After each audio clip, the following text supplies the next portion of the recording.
والصلاة والسلام على عباده الذين اصطفى خصوصا على نبينا وحبيبنا وشفيعنا محمد المصطفى وعلى آله وأصحابه الذين قاموا بالصدق والصفاء. أما بعد،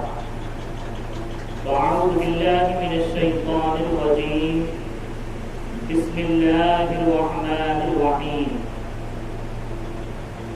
يا أيها الذين آمنوا اتقوا الله وابتغوا إليه الوسيلة وجاهدوا في سبيله لعلكم تفلحون. آمنت بالله صدق الله العظيم. آئیے ہم اور آپ سب سے پہلے عقیدت و احترام کے ساتھ ہم تمام مسلمانوں کے مرکز عقیدت محور محبت حضور رحمت عالم نور مجسم صلی اللہ تعالی علیہ وسلم کی بارگاہ مقدسہ میں ہدیہ درود پیش کریں، پڑھیں بآواز بلند اللہم صل علی سیدنا و مولانا محمد معدن الجود والکرم وآلہ واصحابہ وبارک وسلم. پچھلے جمعہ میں نے جس آیت کریمہ کی تلاوت کا شرف حاصل کیا، اسی آیت کریمہ کو آج ہم نے موضوع سخن بنایا ہے. اور جیسے کہ ہم نے پچھلے جمعہ بیان کیا تھا کہ اللہ تبارک و تعالی کا ہم تمام کو یہ حکم ہے، یا ایھا الذین آمنوا اتقوا اللہ وابتغوا الیہ الوسیلہ، اے ایمان والو اللہ تعالی سے ڈرو اور اللہ تعالیٰ کی بارگاہ میں وسیلہ تلاش کرو. وجاہدوا فی سبیلہ، اور اللہ تعالیٰ کی راہ میں مجاہدہ کرو، محنت اور کوشش کرو. لعلکم تفلحون، تاکہ تم کامیاب ہو جاؤ. یعنی اللہ تبارک و تعالیٰ ہمیں اس بات کا پیغام دے رہا ہے کہ ہمیں کامیابی ملے گی تو 4 باتوں کے ذریعے سے 4 منزلوں کے طے کرنے پر ہمیں کامیابی ملے گی. یعنی انسان کا ایک مسلمان ہونا ہے، اور دوسرا اللہ تبارک و تعالیٰ سے ڈرنا ہے، اور تیسرا اللہ تعالیٰ کی بارگاہ میں وسیلہ تلاش کرنا ہے. وسیلے کے بغیر اللہ تبارک و تعالیٰ ہمیں نہیں ملے گا. اور چوتھی جو بات ہے وہ یہ ہے کہ اللہ تبارک و تعالیٰ کی راہ میں ہمیں محنت و کوشش کرنا ہے. اللہ تبارک و تعالیٰ کی راہ میں ہمیں اطاعت و عبادت میں محنت کرنا ہے. اور یہ 4 باتوں کے ذریعے سے اللہ تبارک و تعالیٰ ہمیں یہ پیغام دے رہا ہے کہ اگر کوئی بندہ مومن ان کو اپنا لیتا ہے تو یقیناً اسے کامیابی ملے گی. پچھلے جمعہ ہم نے بیان کیا تھا کہ ایمان کہتے کسے ہیں، ایمان کی اصل حقیقت کیا ہے، اور ہمیں اور آپ کو ایمان کی اہمیت سمجھنا چاہیے اور ایمان و اسلام کی قدر کرنا چاہیے. اور صحابہ کرام نے، تابعین نے یا پھر اولیاء کرام نے دین اسلام کے خاطر کتنی قربانیاں پیش کی، مختصر سا جائزہ ہم نے آپ کے سامنے بیان کیا تھا. اور تقریر کا اختتام جو ہم نے کیا تھا وہ اس واقعہ پر کیا تھا کہ عبداللہ ابن حذافہ سہمی رضی اللہ تعالی عنہ کو روم کے ہرقل بادشاہ کے پاس 80 ساتھیوں کے ساتھ پکڑ لیا جاتا، اور بادشاہ طرح طرح کی جو ہے لالچ پیش کرتا اور یہ کہتا کہ تمہاری شادی اپنی بیٹی سے، شہزادی سے میں کرا دوں گا، یا پھر تمہیں دولت کا اتنا حصہ اور دنیا کا اتنا حصہ دے دیا جائے گا، تم ایمان و اسلام چھوڑ دو. لیکن صحابی رسول عبداللہ ابن حذافہ سہمی رضی اللہ تعالی عنہ نے یہی پیغام دیا کہ جس رب تبارک و تعالیٰ نے مجھے یہ جان عطا فرمائی ہے، اگر اس کی راہ میں ہزاروں جانیں قربان کرنے کا ہمیں موقع ملے تو ہم برابر اپنی جانوں کا نذرانہ پیش کرتے جائیں گے، لیکن دامن اسلام کو نہیں چھوڑیں گے. اور اس کے بعد اس پیغام کا اثر ایسا ہوا کہ فاروق اعظم رضی اللہ تعالی عنہ کا دور سلطنت چل رہا تھا. فاروق اعظم رضی اللہ تعالی عنہ کا رعب و دبدبہ دیکھیں آپ، اور آپ کی عظمت و شان دیکھیں. آپ نے ایک خط تحریر کیا اس ہرقل بادشاہ کے پاس اور یہ پیغام دیا کہ ہمارے جتنے بھی ساتھی ہیں 80، ان تمام کو جو ہے باعزت رہا کر دیا جائے، اگر تم انہیں نہیں چھوڑو گے تو میں ایسا لشکر تمہارے پاس بھیجوں گا کہ وہ تمہاری سلطنت کے دھجیاں اڑا دے گا۔ جب یہ پیغام فاروق اعظم رضی اللہ تعالی عنہ کا اس بادشاہ کے پاس پہنچا تو اس خط کو پڑھنے کے بعد اس پر ایک ہیبت طاری ہوئی۔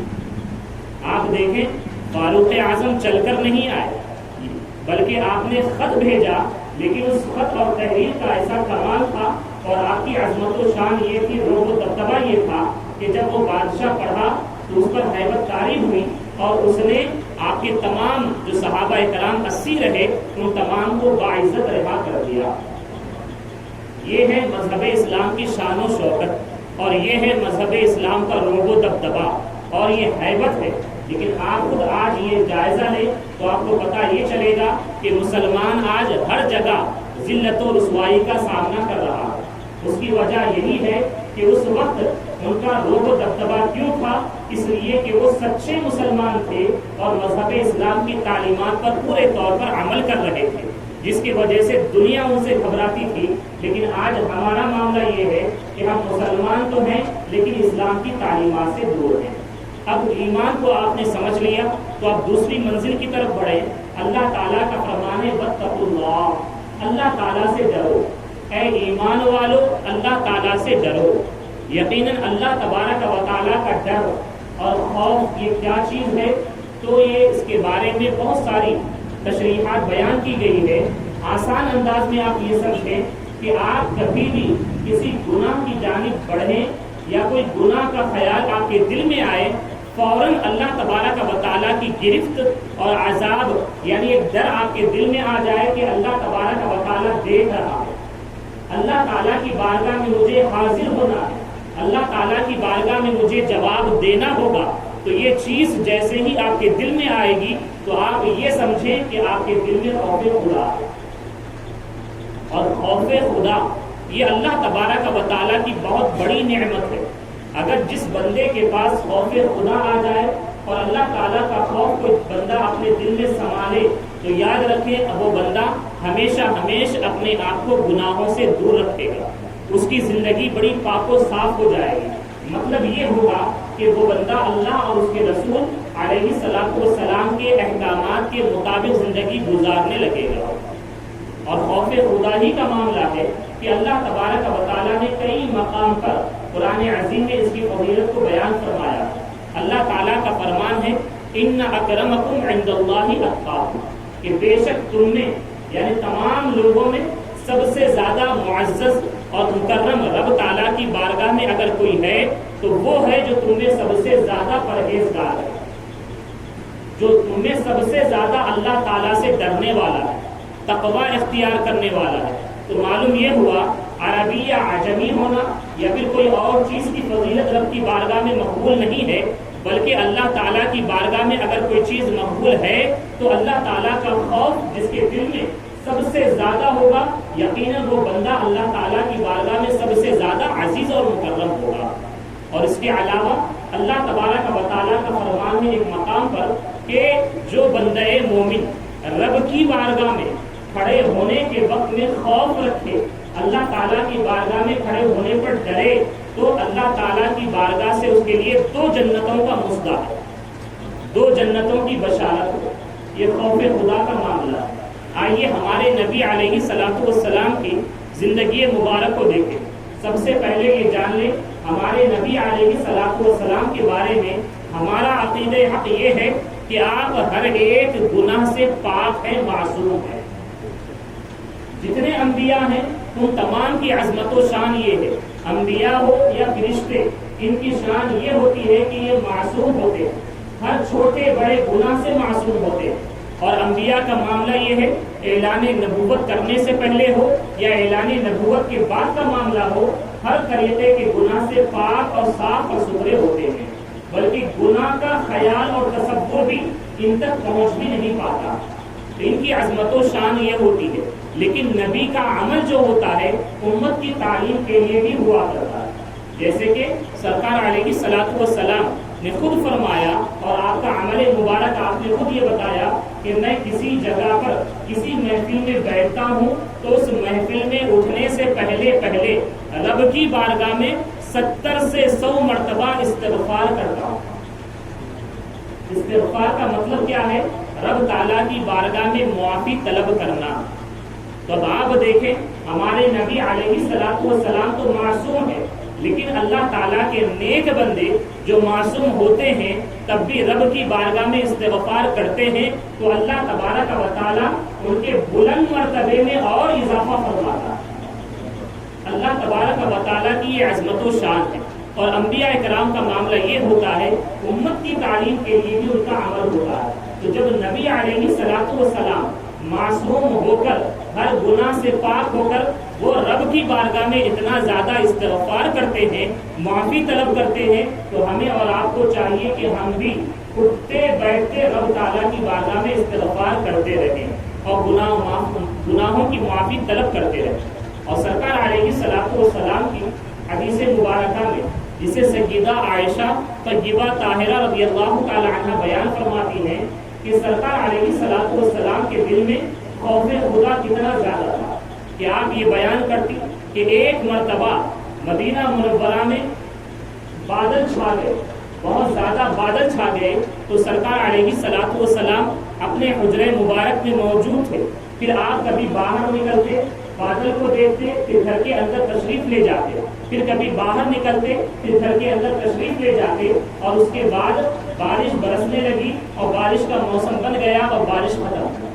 تو سیدہ عائشہ رضی اللہ تعالی عنہ جب تک گھٹا ٹوٹ بادل تھے تو آپ کے چہرے انور پر ایک خاص کیفیت کو ملاحظہ کیا، یعنی پریشانی اور اضطراب کی کیفیت کو دیکھا۔ تو سیدہ عائشہ رضی اللہ عنہا نے پوچھا کہ یا رسول اللہ آخر کیا بات ہے کہ آپ کا چہرہ متغیر ہو گیا ہے اور اضطرابی کیفیت ہم ملاحظہ کر رہے ہیں؟ تو سرکار علیہ الصلوۃ والسلام نے فرمایا کہ مجھے خوف ہوا کہیں ایسا نہ ہو کہ ان بادلوں کے درمیان میں سے میری امت پر اللہ تعالیٰ کا عذاب نہ آ جائے۔ اللہ اکبر۔ ہمارے نبی علیہ الصلوۃ والسلام اپنی امت کی اتنی فکر فرماتے ہیں کیونکہ پہلی امتوں پر عذاب الہی کئی طریقے سے آیا، اور اسی طریقے سے بادلوں کے ذریعے سے بھی پتھر برسنے لگے اور کبھی کبھی بہت سارا عذاب بھی نازل ہوتا رہا۔ تو سرکار علیہ الصلوۃ والسلام رب کی بارگاہ میں اتنا خوف رکھتے، اپنی امت کے خاطر آپ یہ فرما رہے ہیں جب بادل کالا ہو گیا تو مجھے اس بات کا خوف ہوا کہیں ایسا نہ ہو اللہ تعالیٰ کا عذاب اس سے نازل ہو جائے۔ اور پھر ایک مرتبہ ایک صحابی رسول نبی کریم علیہ الصلوۃ والسلام کی کیفیت کو بیان فرماتے ہیں کہ آپ کسی کی قبر پر تشریف لے گئے، کسی کا جنازہ ہو گیا تھا، قبر پر تشریف لے گئے، تدفین کا معاملہ ہو گیا، تو سرکار علیہ الصلوۃ والسلام قبر کے کنارے بیٹھے ہوئے ہیں اور پھر آپ رو رہے ہیں، آپ رو رہے ہیں، یہاں تک کہ آپ کے آنسو اتنے زیادہ بہہ گئے کہ آپ کے آنسو مبارک زمین کو نم کر دیے۔ تو صحابہ کرام جو آپ کی بارگاہ میں موجود تھے، صحابی رسول نے پوچھا کہ یا رسول اللہ آخر کیا بات ہے کہ آپ اتنا زیادہ رو رہے ہیں، گریہ فرما رہے ہیں؟ تو سرکار علیہ الصلوۃ والسلام نے فرمایا کہ اے لوگو قبر سے ڈرو، عذاب قبر سے ڈرو۔ آپ نے یہ پیغام عطا فرمایا۔ تو یقیناً ہمیں اور آپ کو چاہیے کہ نبی کریم علیہ الصلوۃ والسلام نے جو پیغام ہمیں دیا ہے ہم اس کی فکر کریں، اور آپ کے علاوہ دیگر انبیاء کرام کے بارے میں بھی ہم پڑھیں تو معلوم ہوتا ہے کہ ہر ایک نبی اللہ تبارک و تعالیٰ کا خوف اپنے دل میں اتنا زیادہ رکھتے تھے۔ ہم اور آپ کا معاملہ یہ ہے کہ ہماری صبح و شام اللہ تعالیٰ کی نافرمانی میں گزرتی ہے، لیکن خوف خدا کا معاملہ ہمارے پاس نہیں ہوتا۔ ابراہیم خلیل اللہ علیہ السلام جو اولو العزم رسولوں میں جن کا شمار ہوتا ہے، آپ کے بارے میں یہ آتا ہے کہ جب آپ نماز کے لیے کھڑے ہوتے تو آپ کے دل کی کیفیت اتنی تیز، یعنی دل کی دھڑکن کا معاملہ اتنا سخت ہو جاتا، اتنی تیز دل کی دھڑکن ہو جاتی کہ کوئی 1 میل کی دوری پر ہوتا تو اس دھڑکن کی آواز کو وہ سن لیتا ہو۔ اور پھر خدا کا یہ عالم، یعنی رب کی بارگاہ میں کھڑے ہوتے ہیں تو ایسے محسوس ہوتا ہے کہ جیسے کہ وہ رب کی بارگاہ میں حقیقت میں کھڑے ہیں، اور چونکہ انبیاء کا بلند مقام و مرتبہ ہوتا ہے، ان کی عظمت و شان تو یہ ہوتی ہے کہ جب وہ نماز میں ہوتے ہیں تو وہ رب کو دیکھتے رہتے ہیں، تو اتنا قریب وہ رب کے ہوتے ہیں، تو اس خوف خدا کی وجہ سے ان کے دل کی کیفیت کا معاملہ یہ ہوتا کہ 1 میل کی دوری پر اگر کوئی ہوتا تو اس دل کی دھڑکن کی جو آواز ہوتی ہے اس کیفیت کو بھی وہ سمجھ لیتا اور سن لیتا۔ اور اسی طریقے سے داؤد علیہ السلام عظیم نبی ہیں، آپ کے بارے میں یہ آیا ہے کہ آپ ایک مرتبہ اپنے گھر کے باہر تشریف فرما ہوئے، بہت سارے لوگ تھے، تو آپ نے نصیحت فرمائی اور اللہ تعالیٰ کا خوف کیا ہوتا ہے وہ بیان فرمایا۔ تقریباً 40,000 کا مجمع تھا، اور جب آپ نے بیان فرمایا، نصیحت کی، خوف خدا بیان کیا، تو 30,000 لوگ اسی وقت جو ہے وہ اپنی جان دے دیے اللہ تعالیٰ کے خوف کی وجہ سے۔ یہ اللہ تبارک و تعالیٰ کا خوف ہے لوگوں کے دلوں میں، تو ہمیں اور آپ کو چاہیے کہ ہم بھی خوف خدا پیدا کریں، اور رب تعالیٰ کا جو فرمان ہے کہ اللہ تعالیٰ سے ڈرو، تو اس کیفیت کو اپنائیں۔ اور ان کے علاوہ اگر ہم صحابہ اکرام کی زندگیوں کو دیکھیں تو ان کی زندگیاں بھی ہمارے لیے نمونہ عمل ہے۔ حضرت سیدنا ابوبکر صدیق رضی اللہ تعالیٰ عنہ، جن کی عظمت و شان کے کیا کہیں، یقیناً آپ کی عظمت و شان یہ ہے کہ انبیاء کے بعد تمام انسانوں میں افضل اور اعلیٰ ابوبکر صدیق رضی اللہ تعالیٰ عنہ، اور آپ کی عظمت و شان یہ ہے کہ آپ خود جنتی ہیں، انشاءاللہ آپ کے صدقے میں لاکھوں لاکھ لوگ جنت میں داخل ہوں گے، لیکن اس کے باوجود خوف خدا۔ تو آپ کے خوف خدا کا واقعہ یہ ہے، معاملہ یہ ہے، کبھی آپ چلتے رہتے مدینہ منورہ کی سرزمین پر اور کسی پیڑ پر ٹہنی پر شاخ پر کسی پرندے کو دیکھ لیتے تو آپ فرماتے کہ اے پرندے، تو کتنا خوش نصیب ہے کہ تو اڑتا ہے، ایک ٹہنی سے دوسری ٹہنی پر چلا جاتا، اور تیرا معاملہ تو یہ ہے کہ بروز محشر اللہ تعالیٰ کی بارگاہ میں تجھے حساب بھی دینا ہے۔ اور آپ جب اپنے حساب کے بارے میں سوچتے تو آپ رونے لگتے، یعنی یہی پیغام دیتے کہ ہم انسان ہیں، ہم مسلمان ہیں، اور ہمارا ایمان یہ ہے کہ دنیا جب ختم ہوگی اور اس کے بعد بروز محشر رب تعالیٰ کی بارگاہ میں ہمیں حاضر ہونا ہے، اور اپنے ایک ایک عمل کا حساب رب تعالیٰ کی بارگاہ میں پیش کرنا ہے۔ اگر وہی جانور ہوتے، پرندے ہوتے، یا پھر جمادات پتھر وغیرہ ہوتے تو ان کا معاملہ یہ ہے کہ انہیں حساب دینا نہیں، ان کا معاملہ یہیں پر ختم ہو جاتا ہے۔ تو حساب رب تعالیٰ کی بارگاہ میں پیش کرنا ہے، اس کی وجہ سے خوف ہمیشہ اللہ تعالیٰ کا اپنے دلوں میں رکھے۔ اور پھر ایک مرتبہ کا واقعہ یہ ہے کہ ابوبکر صدیق رضی اللہ تعالیٰ عنہ بہت زیادہ بھوکے ہوتے، اور آپ کے غلام ایک ہوتے، کوئی چیز لانے کے بعد آپ کی بارگاہ میں پیش کرتے، آپ اسے لیتے اور لینے کے بعد کھا لیتے، اور کھانے کے جب کھا لیتے منہ میں رکھ لیتے، ڈال دیتے، تو اس کے بعد آپ کے غلام یہ کہتے کہ اے ابوبکر صدیق رضی اللہ تعالیٰ عنہ، آپ کا تو ہمیشہ طریقہ یہ رہا ہے کہ میں کوئی چیز آپ کی بارگاہ میں پیش کرتا ہوں تو آپ پوچھتے ہیں کہ یہ کیا ہے، کہاں سے تم نے لے کر آیا، اس کا معاملہ کیا ہے۔ آج آپ نے پوچھا نہیں، فوراً لیا اور لینے کے بعد آپ کھا لیا، اور آپ پوچھے نہیں، تو فوراً ابوبکر صدیق رضی اللہ تعالیٰ عنہ فرماتے کہ مجھے بہت سخت بھوک لگی، میں بھوکا تھا، جس کی وجہ سے میں لیا اور اپنی بھوک کو مٹا لیا۔ اب تم یہ بتاؤ کہ یہ مال کہاں سے آیا اور یہ چیز تم نے کیسے خریدی اور کہاں سے لائی۔ تو وہ غلام یہ کہتا کہ میں جب زمانے جاہلیت کا معاملہ تھا، جب اسلام کا اعلان نبوت نبی کریم علیہ السلام نے نہیں فرمایا تھا، تو اس سے پہلے میرا معاملہ یہ تھا کہ میں جھاڑ پھونک کر لیا کرتا تھا، اور جس کی وجہ سے اس کی کچھ کمائی کا معاملہ کسی کے ذمے باقی تھا، یعنی کسی کے ساتھ میں نے کچھ عمل کر دیا تھا ایسا، اور وہ خوش ہو کر اس کو پیسہ نہیں دیا تھا، اب اس نے مجھے رقم دی ہے، اور جب رقم دی تو اسی کے ذریعے سے میں کچھ خرید کر آپ کی بارگاہ میں پیش کیا۔ جیسے ہی آپ سنتے ہیں آپ اسے ناپسند فرماتے اور اپنے منہ میں انگلیاں ڈال کے جو چیز آپ کھائے ہیں اسے نکالنے کی کوشش کرتے، کیونکہ آپ کا پیٹ بہت خالی ہوتا ہے، وہ چیز نکلتی نہیں، تو آپ سے کوئی یہ کہتے کہ آپ پانی پی لیں خوب، جس کی وجہ سے وہ چیز باہر نکل کر آ جائے، تو آپ پانی پیتے اور پانی پینے کے بعد ساتھ میں انگلیاں ڈال کر اس چیز کو نکالنے کی کوشش کرتے اور بہت زبردستی کر کے جو کھاتے اسے نکال دیتے. کیوں؟ اس لیے کہ آپ کو یہ شک ہوتا کہ اس کا جو عمل تھا یقیناً وہ ناجائز رہا ہوگا اور ہو سکتا وہ ناجائز عمل کی وجہ سے میرے پیٹ میں جو غذا جائے گی اور جو جسم کا حصہ بنے گا وہ بھی حرام بن جائے گا. اور یہ ہمارے نبی علیہ السلام کو اور اللہ تبارک و تعالیٰ کو پسند نہیں. اور آپ کی یہ کیفیت دیکھ کر وہ غلام آپ سے یہ پوچھتا کہ آخر آپ اتنی زحمت کیوں اٹھائے؟ تو آپ یہی فرماتے. پیارے نبی علیہ السلام کا فرمان ہے کہ جس جسم کا حصہ حرام غذا سے بن جاتا ہے تو پھر وہ دوزخ کا، جہنم کی آگ کا زیادہ حقدار بن جاتا ہے. اور میں یہ پسند نہیں کر رہا تھا کہ جو کچھ میں کھایا وہ میرے جسم کا حصہ بن جائے، جس کی وجہ سے میں فوراً اسے نکال دیا. اب آپ دیکھیں خوف خدا کتنا زیادہ ہے. اور آپ نے یہی پیغام دیا کہ بروز محشر کہیں اللہ تبارک و تعالیٰ اس کی وجہ سے میری پکڑ نہ فرما لے.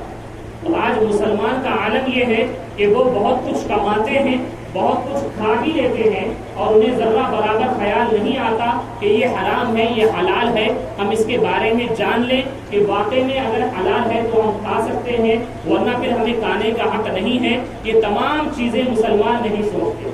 لیکن ہمارے اسلاف نے، اکابرین نے ہم کو یہ تعلیم دی ہے. ہمیں اور آپ کو چاہیے کہ ہم اپنے جسم میں جو غذا ڈالیں تو یقیناً وہ حلال ہونی چاہیے، پاک اور صاف ستھری ہونی چاہیے، تاکہ ہمارا جسم کا حصہ کوئی حرام چیز کے ذریعے سے نہ بنے. اگر کوئی حرام چیز کے ذریعے سے بنے گا تو یقیناً اس پر دوزخ بہت جلدی اثر کرے گی اور یہ دوزخ کا لقمہ بن جائے گا. تو یہ ابو بکر صدیق رضی اللہ تعالی عنہ کا عمل مبارک ہے خوف خدا کے سلسلے میں. حالانکہ ان کا معاملہ یہ ہے کہ سرکار علیہ السلام نے دنیا ہی میں اور اللہ تبارک و تعالیٰ نے قرآن عظیم میں انہیں رضامندی کی بشارت عطا فرمائی اور سرکار نے جنتی ہونے کی بشارت عطا فرمائی. فاروق اعظم رضی اللہ تعالی عنہ کے خوف خدا کا معاملہ یقیناً آپ کا بھی اعلیٰ خوف خدا کا معاملہ ہے کہ آپ کے سامنے قرآن عظیم کی وہ آیات جن میں اللہ تبارک و تعالیٰ کے عذاب کا ذکر ہوتا، آپ اگر اسے سن لیتے تو عالم یہ ہوتا کہ آپ کے آنکھوں سے آنسو جاری ہو جاتے اور اتنے زیادہ آپ رب تعالیٰ کی بارگاہ میں روتے اور گریہ فرماتے کہ آپ کے آنکھوں سے آنسو جو جاری ہوتے ان کی وجہ سے رخسار پر وہ نشان پڑ جاتے. اور ایک مرتبہ کا معاملہ یہ ہے کہ آپ سواری پر سوار ہو کر جا رہے تھے اور اللہ تعالیٰ کے عذاب کی آیات کسی نے پڑھ دی اور آپ کے کان میں وہ آیات سن لیے، آپ اسے سن لیے. تو جب آپ نے سنی ان آیات کو فوراً آپ پر بے ہوشی طاری ہوئی اور آپ سواری پہ سے نیچے زمین پر گر گئے اور آپ بے ہوش ہو گئے. آپ کو گھر میں لے جایا گیا اور کئی گھنٹے تک آپ پر بے ہوشی طاری رہی اور آپ یہ خوف خدا کا اظہار لوگوں کے سامنے کرتے رہے. فاروق اعظم رضی اللہ تعالی عنہ جیسے عظیم صحابی رسول یقیناً آپ بھی جنتی ہیں اور آپ کے صدقے میں بہت ساروں کو جنت ملے گی، لیکن اس کے باوجود خوف خدا کا معاملہ اتنا اعلیٰ. اسی طریقے سے عثمان غنی رضی اللہ تعالی عنہ، ان کی عظمت و شان کے بھی کیا کہنے کہ خوف خدا کے معاملے میں آپ بھی